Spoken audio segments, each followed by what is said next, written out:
Here at X-Train, you can add learning buddies. It's so easy.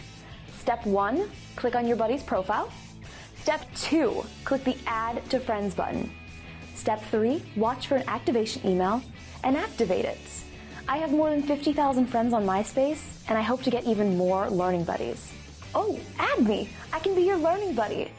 Oh yeah? I'm much better on X-Train than on a skateboard.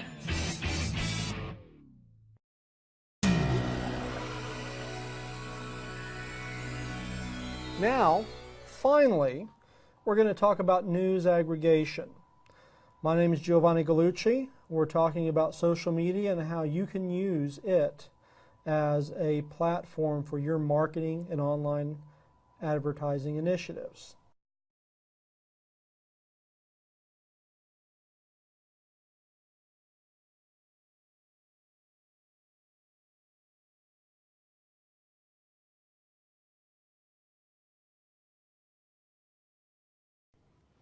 Next thing Dig wants to know is if I'm a human being, so it's going to ask me to type in the letters on this image or numbers if it puts it up there.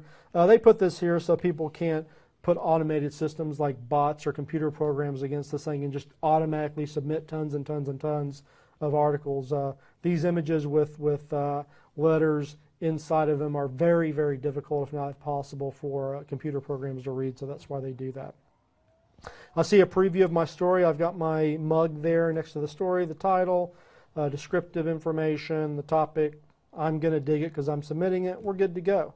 Now you've got two options. You can submit the story, or I can go ahead and start syndicating this out by submitting it and blogging it at the same time. Now y'all didn't see this, but under my settings for Dig, a long time ago when I set up my account, I plugged in the login information to my blog.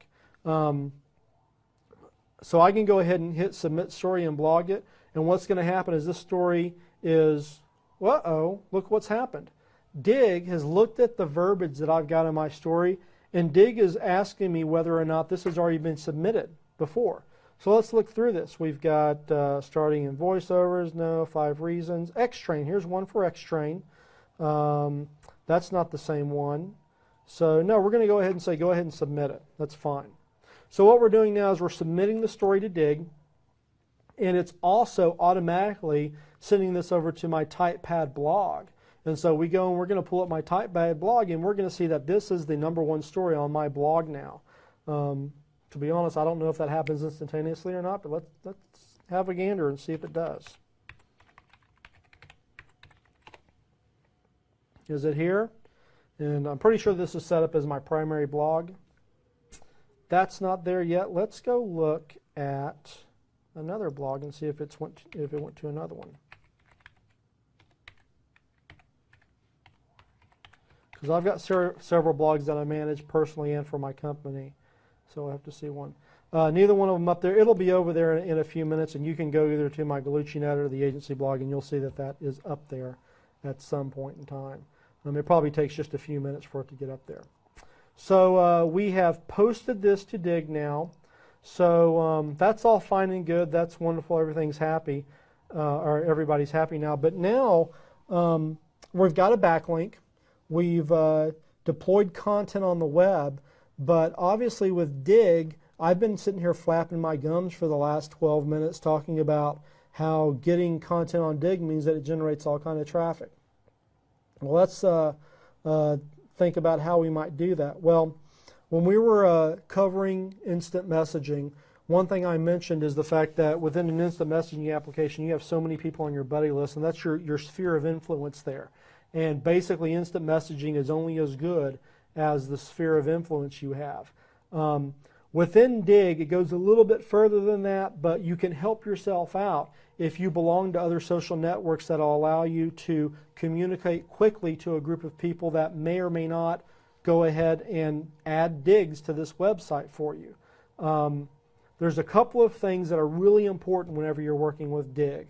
And all of these news aggregation sites have similar types of rules, but they're all unwritten, and the only way for you to figure them out is to test the websites. I'm not going to give away all of my tips and tricks, but I will tell you some of the stuff I've learned about Dig because it's the one that's going to get you the most bang for the buck.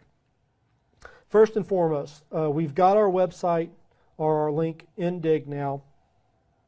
As quickly as you possibly can, you need to get the word out to start getting people to try to start digging this story with their own accounts.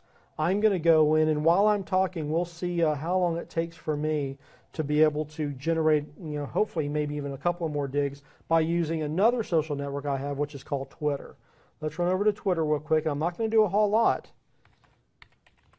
I'm just going to post a link inside my Twitter account and just put the title there, and I'm not even going to ask people to dig it. I'm just going to see who goes to the link and see if we can generate a couple of digs really quick.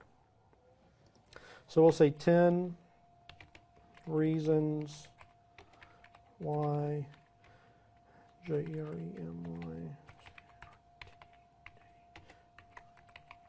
Of course, I'm sure that Jeremy is not the only one, so I'll say Jeremy and crew. We don't want to get anybody upset.